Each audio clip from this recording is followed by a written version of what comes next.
50% de tués en plus sur les routes du département en 2009 par rapport à 2008. Un constat alarmant et qui touche plus particulièrement les jeunes et les deux roues. Autant de motards tués en ce début d'année que sur les 3 dernières années cumulées. La préfecture du Maine-et-Loire a donc décidé de lancer, pour ce premier week-end de départ en vacances, une action de grande ampleur.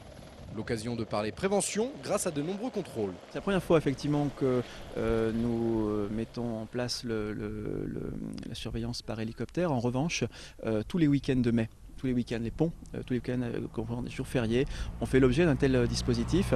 Et il faut regarder les choses en face. Il n'y a pas eu de victimes durant ces week-ends-là, alors qu'on avait enregistré malheureusement de très nombreux accidents d'autres week-ends plus communs où on se méfie moins. Je me rappelle notamment du premier week-end du printemps où 3 motards avaient trouvé la mort en 24 heures. Grâce à des moyens renforcés pour le week-end, avec la présence de la voiture rapide d'interception, des brigades motorisées et de l'hélicoptère, la gendarmerie espère garantir la sécurité des usagers de la route. L'hélicoptère, pour sa première, surveille tous les comportements dangereux. Par exemple, cette voiture bleue vient d'être appréhendée. C'est de l'hélicoptère qu'on a pu observer son dépassement illicite. Tous les moyens sont donc mis en œuvre. La gendarmerie met en œuvre tous ces moyens, donc moyens personnels, également automobiles, et tous nos moyens spéciaux, à savoir nos moyens de contrôle de la vitesse, mais également de l'alcoolémie, les dépistages de stupéfiants sur les axes les plus fréquentés. On va également être le plus visible possible pour être vu de la majorité des gens qui partent, et donc faire également de la prévention, et surtout la prévention. La prévention donc sur toutes les routes des départs en vacances. De la 87 à la 11 et sur tous les axes empruntés par le plus grand nombre, plus de 6 équipes de gendarmes seront sur le terrain tout le week-end.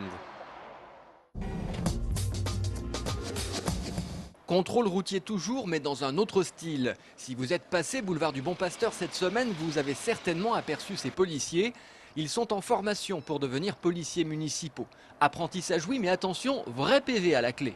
C'est une formation initiale avec une obligation de réussite pour eux. Donc c'est pas simple, ils ont la pression, ils ont beaucoup d'exercices, des tests sur table, des tests sur terrain. Supervisés par 2 formateurs et des policiers de la ville d'Angers, ils apprennent aujourd'hui le maniement du matériel et toutes les procédures de verbalisation. C'est une partie des nombreuses missions qu'ils devront remplir par la suite. Il y a 2 choses, prévention, répression, donc peut-être faire de la prévention quand c'est utile, et puis la répression également. L'exercice en situation est exigeant. Les formateurs testent l'attitude des policiers stagiaires. Alors on va insister sur le point, sur déjà l'interception, pour qu'elle soit le plus réglementaire possible, sur la façon de parler aux contrevenants, courtois, poli, ferme, et surtout après tout ce qui est mise en sécurité de l'agent verbalisateur par son collègue. Dans ce dernier cas, un des policiers n'a pas respecté sa place en restant devant la voiture alors qu'il doit surveiller l'intérieur de l'habitacle. C'est un détail qui fait la différence. Après 6 mois de formation, ces policiers municipaux seront en service en octobre prochain. On reste dans l'automobile. C'est la première fois qu'Europe Assistance s'installe hors de Paris. Et la société a choisi Angers. Elle y a monté sa plateforme d'assistance téléphonique, 25 salariés qui doivent répondre aux automobilistes en panne partout en Europe. Parce que souvent ils sont en détresse, donc ils nous appellent, ils savent plus quoi faire. Donc il faut savoir les rassurer, leur dire qu'on va mettre en œuvre ce qu'il faut pour les aider. Le site devrait prochainement doubler ses effectifs.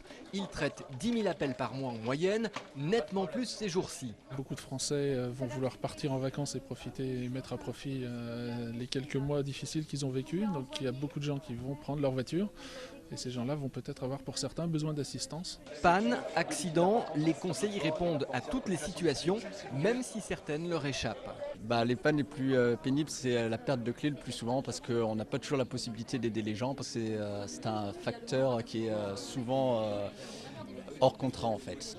Pour le reste, si cela vous arrive, votre appel sera traité à Angers. L'Université d'Angers, de Nantes, du Mans et l'École centrale de Nantes se sont récemment unis au sein du PRES, pôle de recherche et d'enseignement supérieur. Son président vient d'être nommé pour 3 ans, c'est Daniel Martina, le président de l'Université d'Angers. Le premier projet qui était engagé déjà depuis 1 an, c'est la restructuration des écoles doctorales. Auparavant, nous avions des écoles doctorales par site, à Nantes, à Angers, au Mans. Maintenant, nous avons des écoles doctorales par thème et qui sont sur le niveau régional. Donc, effet, possibilité de donner aux doctorants des formations qui sont beaucoup plus complètes. On va mettre en commun aussi sans doute la valorisation de nos recherches, ce que découvrent les laboratoires, ce qui descend sous forme d'innovation dans les entreprises. Quand on fait ça à un niveau individuel, eh ben, on manque de professionnalisation, ou du moins on est limité dans nos moyens. En mettant la valorisation en commun, on fera plus et on fera beaucoup mieux. Le PREST devrait s'ouvrir prochainement aux autres grandes écoles et CHU. Son avenir était menacé.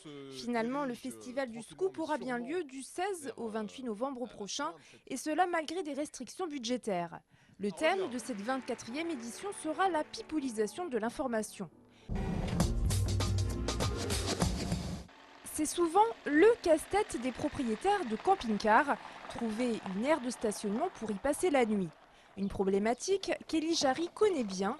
Agriculteur de métier et camping-cariste, il a décidé de lier l'utile à l'agréable. Il propose sur son exploitation 6 aires d'emplacement en pleine nature à Sainte-Christine près de Cholet. C'est un accueil très simple et qui se veut chaleureux donc envers les gens qui arrivent ici donc, sur notre site.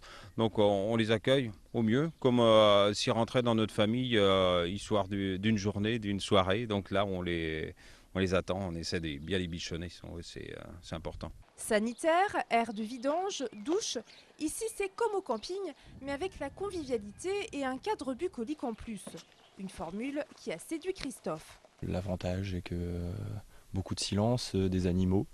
Moi j'habite dans la ville de Brest, donc j'ai pas l'occasion de voir autant d'animaux que ça, donc très important. L'exploitation de Marilyn et Élie fait partie du réseau Bienvenue à la ferme, un réseau qui réunit une trentaine d'agriculteurs dans la région pour promouvoir le patrimoine local. On se définit comme des animateurs d'escale, c'est-à-dire qu'on essaye de garder le camping-cariste un petit peu sur notre région afin de leur permettre de la découvrir. Parce qu'il est vrai qu'on est dans une région des Mauges, une région qui a plutôt une connotation d'élevage et non touristique. Le couple d'agriculteurs ne manque pas une occasion de vanter les charmes de leur région. Et ça marche. Pour preuve, Christophe reviendra faire étape ici à la fin de ses vacances. Bienvenue à la Dune. Bienvenue à la Dune. Et à votre santé. Et bonnes vacances.